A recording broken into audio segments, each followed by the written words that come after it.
The Cars Candy-O. Let's go. See what I did there?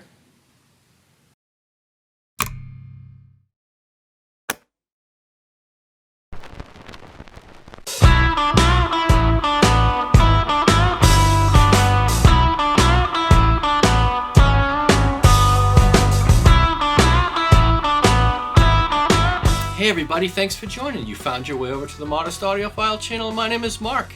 And just like the intro stated, yes, today we are going to go and discuss the Cars' second album, Candy-O, coming out in 1979. This is my first experience with the Rhino High Fidelity series, I guess we'll call it. More on that in a few minutes, but excellent stuff. So let's go. I said it again. Let's go. Alright, so what we're going to do today is briefly discuss the history of the album, nothing in great detail, just want to set it up, what year it came out, and blah blah blah. A couple of interesting quotes that I read that I wanted to share with you as well. And then we'll go over the overall condition and the presentation of this Rhino High Fidelity series, which is fantastic. And then we're going to talk about how it sounds. What is the soundstage and imaging? How does that sound? We'll talk about some of the tonality, the tone stack. And then if you want to hang around, we'll go over a couple of things that I thought were very interesting coming out of some of these songs.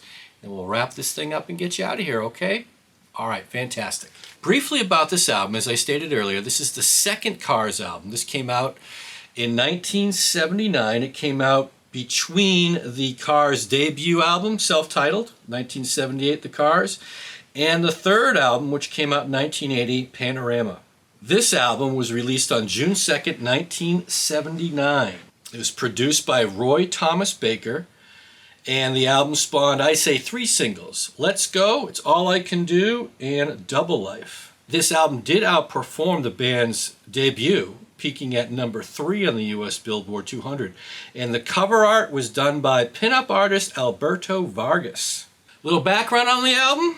Unlike the first album, Candy-O was created under a more democratic approach. Rick Ocasek said of this, quote, "When one of my songs goes to the band and bears cassette form, we sit around and talk about it. If I'm outvoted, we don't do it. We almost didn't include Double Life on the new album. It had been dropped. I think everybody in the Cars is open-minded and creative enough that they would do anything. Nobody's holding anything back. Everybody appreciates the more radical, experimental kinds of music and likes it. But sometimes when you're put together with 5 pieces, things are not as minimal as they could or should be. Everybody's developed a unique personal style, and we rely on their input. If they did it, it's good enough." Most of the songs on Candy-O were written after the release of the Cars, meaning that most of the leftovers from the first album, including the popular encore Take What You Want, were scrapped. Night Spots, a reject from the first album, was still included. For the album, the band once again worked with Queen producer Roy Thomas Baker. Ocasek said of their relationship with the producer, well, quote, "Well, some of the things in that first album that we thought were a little slick, we toned down on the second, like on the background vocals. But if we're going to rely on the producer we had hired, there was no reason to try and change him. On the second album, it was easier to say, quote, Roy, let's not do the multi-tracked harmonies this time. The band's label, Elektra, initially wanted to hold back the release of the album, but the band stood their ground." Ocasek said of this, quote, "At first, Elektra wanted to hold it back some, but we told them there was no way, because if they were going to hold that back, they were going to hold us back, and we can't just sit around and be held back." Released as a follow-up to their 1978 debut album, The Cars, Candy-O peaked at number 3 on the Billboard 200. The album re-entered the charts at number 179 in 1984. The record was also ranked number 82 on Billboard's Top Albums of the Year chart for 1979. All right, so interesting stuff there. 1979, I was 10 years old when this came out, so I remember it. I remember mostly these songs just on the radio for the next 10 years or so. Whether it be, if you're from the southern New Hampshire, northern Massachusetts area, you remember Rock 101, WGIR-FM. Cars were always playing on the block party weekends. 100.7 WZLX out of Boston, always playing on that. BCN out of Boston. Yeah, those are probably the main ones that I was listening to back in the days. And the Cars were just always on the radio. And then of course MTV came, and right, you had some fantastic Cars videos at the time, some really good ones. The hits are really what I remember from this album. Subsequently listening to it now, there's some fantastic music on here that is a real treat for my ears to listen to. But a couple more things. So the overall presentation of this thing, really, really good. Here's the OB. I'll get to this in a second, but the packaging is second to none. Packaging is as good as Analog Productions as far as I'm concerned. Heavyweight cardboard stock here. Really nice. Nice shiny cover, tip-on jacket. Excellent quality. Just really excellent quality. Fantastic there. So I'll read a couple things off the OB here. So part of the overall Rhino High Fidelity, what you're getting is 180 gram vinyl, cut from original analog master tapes by Kevin Gray at Coherent Audio. Pressed at Optimal Media, heavyweight gatefold jacket, like I said, exclusive insert with commentary by Roy Thomas Baker, and limited to 5,000. Mine is number 190. And I put this on my top 5 vinyl reissues of 2024. This didn't make the top 5, but it did make an honorable mention. And before we get to how it sounds, I kind of explain why. You can go back and see that video here if you like. Christmas time, I got this for Christmas. Had a little cold at the time. Wasn't hearing terribly great out of my ears, so cleaned that up, and I've been able to listen to this probably about half a dozen times in the last week or so. As you can tell, I haven't had a lot of other things to do lately, so I listen to music. So what came on the inside? Well, you did get a polyline sleeve, and that was nice. I've subsequently put it into just a poly sleeve, but pretty nice Rhino High Fidelity. I like that. And this was the insert that I just read about. So you've got a picture of reel 1 for side 1, picture of reel 2 for side 2. Pretty nice. On the inside, you do have a nice write-up, great imaging, really nice, really nice. I'll put the price up here. I don't know, I think it's like $35 or something like that. Again, I got it as a gift. Fit and finish, presentation, condition, flat piece of heavyweight vinyl. Put it through the Humming Guru when I got here, cleaned it up. Not a pop, hiss, no surface noise. Really, really good quality, high quality item here. All right, so really, what we're all here for is we want to know how this thing sounds. So, how does this thing sound?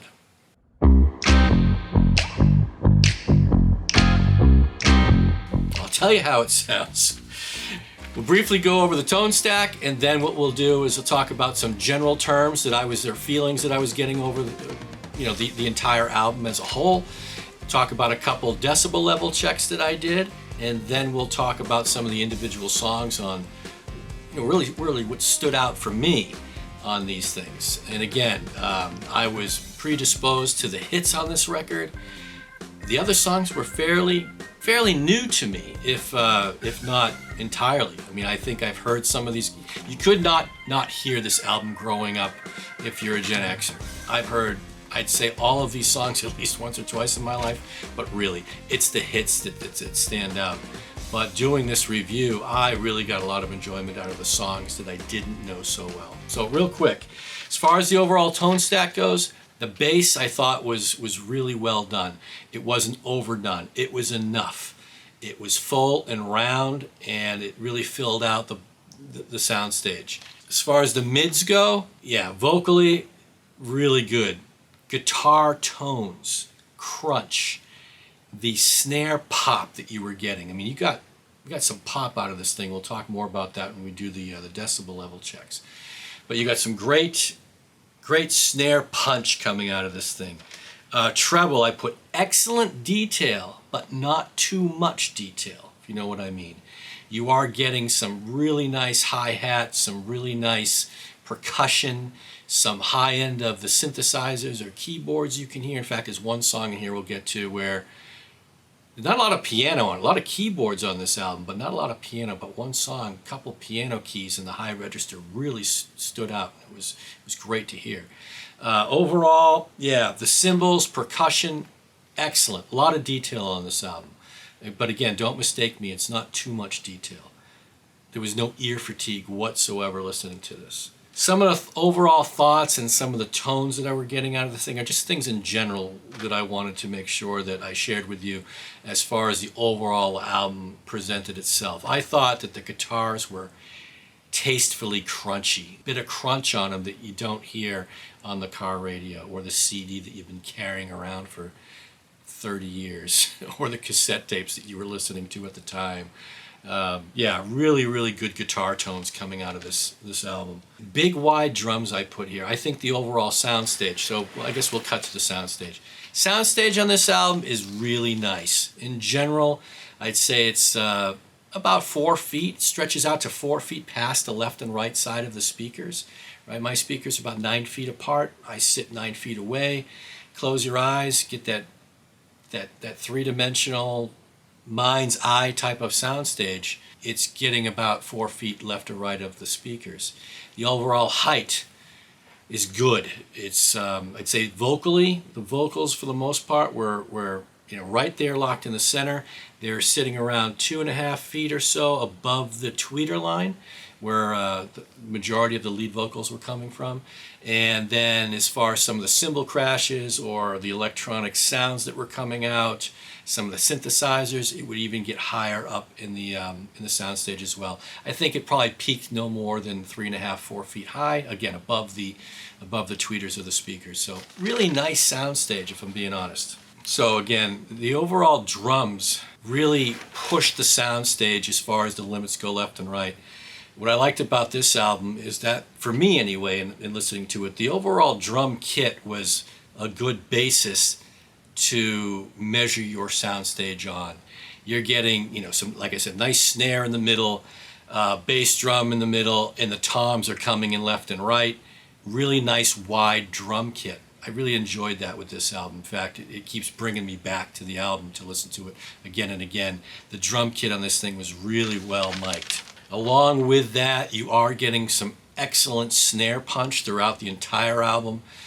This is a punchy album. It's very enjoyable. You can feel it as much as hear it. Another word that I would describe this album is raw.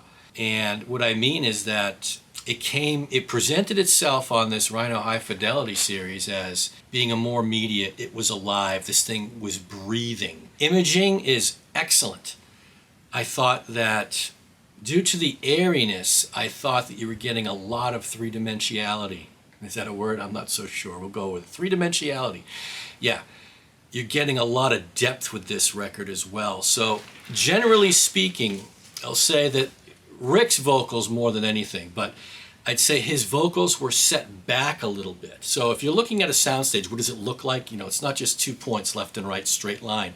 I'd say if I'm the center image, if I'm the center of the image you're looking at right now, right, left or right, the soundstage is almost like this, where it comes forward.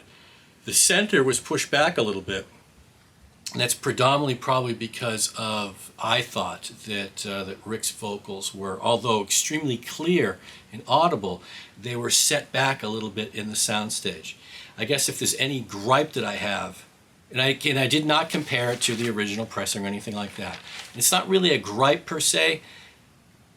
It would have been nice to have it maybe just nudged a little bit more into the soundstage. But maybe that's what they were going for when they mixed this originally. I don't know. Again, it doesn't take anything away from the song. In fact, this is the best presentation of this album that I've ever heard. And we'll get more into that here in a few minutes. Rick's vocals, mostly his vocals, when he's singing lead, is pushed back just a smidge. It's not the most forward thing in the soundstage, if you follow. All right, so let's go on to a couple decibel level checks that we did. The first decibel check I did was on the third song of side one. It's All I Can Do. I had the volume on my integrated amp set at 74. That's typically what I have it set for, it seems these days. So what I got for a low end on the dB was 67, high end of 90 for an average of 81 for listening through that song. It was nice. Yeah, it was again, this was a well-behaved record, meaning everything seemed to fit together very well. I guess that's the best way to put it. Very, very enjoyable listen.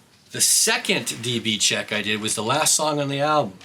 and that is Dangerous Type. Low end of 54, high end of 90 again, and an average of 82. This record is not going to offend anybody. It sounds really, really good. No ear fatigue whatsoever listening to this record. I can go back time and time and time again. So if you stuck with me this far, let's talk about a couple of things that I thought were pretty neat about some of the songs I was listening to. So let's go to side one. Side one starts with Let's Go, one of the hits on the album. What I put here was nice drum soundstage. Again, going back to what I said a little bit earlier, immediately you are very much aware that the drum kit is one of the focal points of how they set up the overall soundstage. Nice and wide, really, really nice. And then, of course, on this song, you got the hand claps as well. I'm not going to do that now, I'll hurt myself, but the hand claps, and I'm a sucker for hand claps. Yeah, they were fantastic, coming out of the upper right-hand side of the soundstage, all in their glory. Great hand claps. I put good snare punch. And again, that's going to be prevalent through most, if not all, of these songs. Really good snare punch. The toms are great, coming out of the left and right, outside of the speakers. Really, really good toms, and an excellent layering on this as well.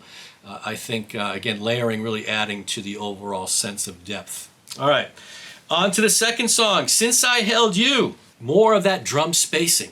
Really, really nice to hear. Full, warm, and detailed, I put here. Like I said earlier, the treble, there's a lot of it. There's a lot of detail in this record, but not too much.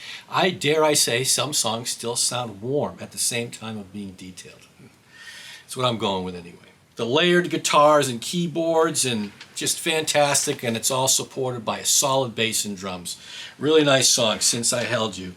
The third song, this is the one we did the DB check on. It's All I Can Do. First off, best version I've ever heard this song. Outstanding. Vocals are a bit recessed, like I stated earlier. When Rick is singing, again, he's very audible. You don't have to strain yourself to hear what he's saying, but he's just a little bit back. So if this is the front of your speaker, Rick is sitting about, 6 inches to a foot behind where the front of the sound stage is. As far as some of the detail on this record, I was hearing that I've never heard before on this particular song. I heard the guitar squeaks from the strings, the string squeaking. I've never heard that on this album before. And don't get me wrong, it's not a bad thing to hear. It's just like I've never heard that much detail before, where I was actually hearing very faintly some string squeaks from the hands. And the guitar solo on this song is just big. Big, comes in the center. Really, really well done. In fact, I'd say the guitar center is a little bit more forward than Rick's vocals. All right, on to song number 4, called Double Life. Good depth. Rick, again, is in the back of the center, and he's a little bit more pushed back than normal. And his voice is just dripping with reverb. Really, really good. This album has so much detail that you can really... you get the full value of the reverb they're putting on either the instruments or the vocals. Really, really good. Punchy drums, center and forward. Again, more forward than Rick's vocals, that's for sure. Nice cymbals. In addition to the great cymbals and the reverb on Rick's voice, coming on the right-hand side of the soundstage on this song is I put drippy guitar. It sounded, I have to read my notes here. It reminded me of that song "Wicked Game" by was it Chris Isaac, I think his name is. Yeah, the guitar, not during the lead, but during the verses, the guitar that you're hearing coming out of the right-hand side of the soundstage, dripping with reverb, swampy. It was great, really, really great. I didn't pick that up. Certainly didn't notice it as much listening to this song hundreds of times over the years. Excellent presentation of this song on this album. All right, and that goes right into, I put great crossover. So as you come out of Double Life, you're going right into Shooby-Doo, which is, I got a sense of very Pink Floyd-y as far as their electronic sounds go, and some of the tape loops that they were running, very trippy. Shooby-Doo, I wasn't very familiar. I heard it vaguely. I remembered it from being a kid and probably hearing it on a friend's older siblings' boombox or something like that. But yeah, Shooby-Doo, great crossover from the song before. It's got vivid and clear electronic loops and delays. Floyd-ish is what I put. So yeah, take that for what it's worth. I thought it was really good. And then that has a great transition right into the last song on side one, which is Candio. I thought the intro of Candio, I put here the best version I've ever heard. Nice wide soundstage, nice tall soundstage, nice depth right away. Upper right-hand corner of the soundstage, you're getting synthesizer. This is what I put, electronic sounds that are very clear and very vivid coming out of the upper right-hand side of the soundstage. Great growl on the guitars I put here as well. I mean, Candio, another song you've heard countless times, but this past week, listening to this on this Rhino High Fidelity record, man, wait, what great guitar growl was coming out of this. One of the songs that I would classify as being raw, or more raw than I remembered it. Fantastic. Yeah, warm and detailed, more raw than I remembered is what I put here. All right, enough of side one. Let's get on to side two. Hey, everybody. Thanks for coming. I really appreciate it.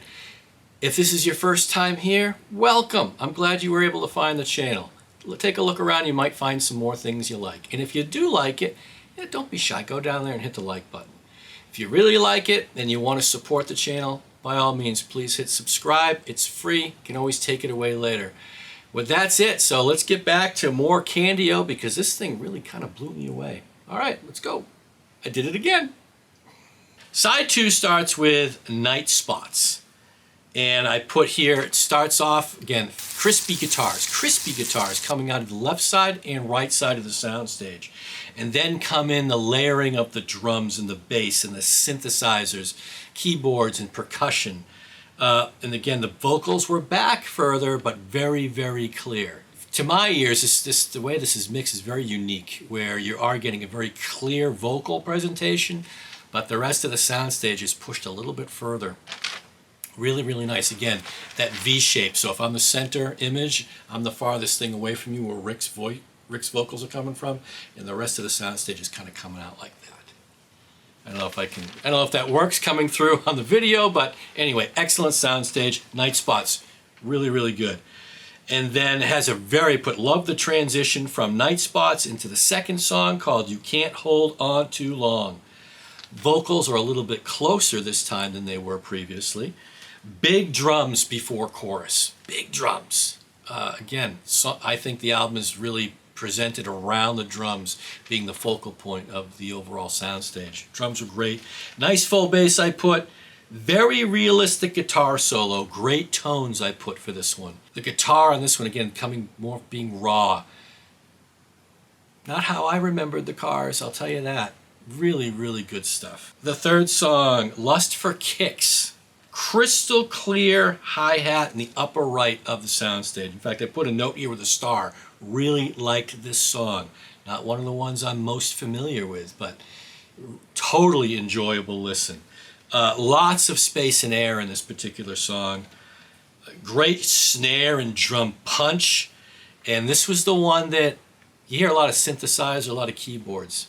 To my ears, I heard piano on this song, and it was, again, upper right-hand area of the soundstage and just a couple tickling of those keys.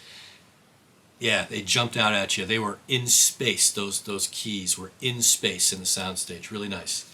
All right, going into song number 4. Got a Lot on My Head. I put awesome energy. The first line. The second thing I wrote was more please. Again, another song that I don't listen to that often, if at all, over the last 30 plus years. Really, really enjoyable on this one. And in fact, I put here, I hear more music in the grooves every time I listen to this song. That's what we're all here for, right? Yeah, I put a note here, sifting through the chaos. Not that the song is chaotic, but again, you just hear more stuff going on, or I heard more stuff going on in this song every time I heard it. Fantastic. Generally speaking, I will put that for the rest of the album, but we'll get to that here right at the end. The last song on the album. when I was listening to it, right after Christmas, I forgot the name of the song, or I wasn't associating the name of the song with the song. And of course I knew the song, but I didn't know the name, like Dangerous Type. I go, all right, what's coming up? And then as soon as the first notes hit, I'm like, oh yeah, I remember that song. Great song, by the way. Very clear. Nice reverb on Rick's vocals. Really nice reverb on Rick's vocals. The guitar solo locks in, and the guitar solo really pushes out to the extent of the overall sound stage. Really well done. The song was alive. I put it breathes. A lot of energy. You can see the drums. In fact, that ending segment, which probably lasts about 30 seconds or so, I'm guessing, a lot of it has to do with repeating the chorus. I put great tones. Love it, is what I put. Just love that section of the song. And that's it. Thoroughly enjoyable. One of the records that the more I listen to it, the more I like it, the more I'm getting out of it. I put here, I want to explore more. Exceeded my expectations. Yeah, that's a good way to end this. This record exceeded my expectations in every way.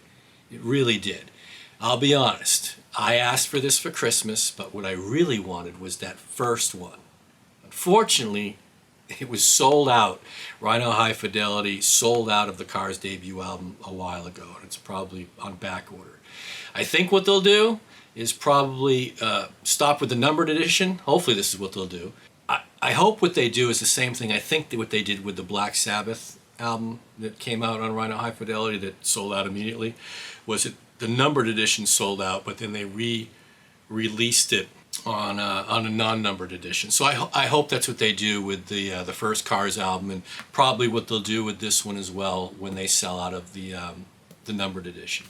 So yeah, this record really exceeded my expectations. I look forward to putting this on more and more, because I'm still getting more out of the music, more out of the grooves. So what are my final thoughts on this? Well, I'll tell you what. First off, the Rhino High Fidelity, it's really good. I mean, if every Rhino High Fidelity is like this, I've got another manufacturer that I need to start looking at more. I think that the overall analog productions have been the cream of the crop as far as presentation goes. Mobile fidelity is there as well, for sure, no doubt about it, but this thing is no slouch. Again, fantastic presentation, great cardboard stock, and the overall condition of the record was excellent.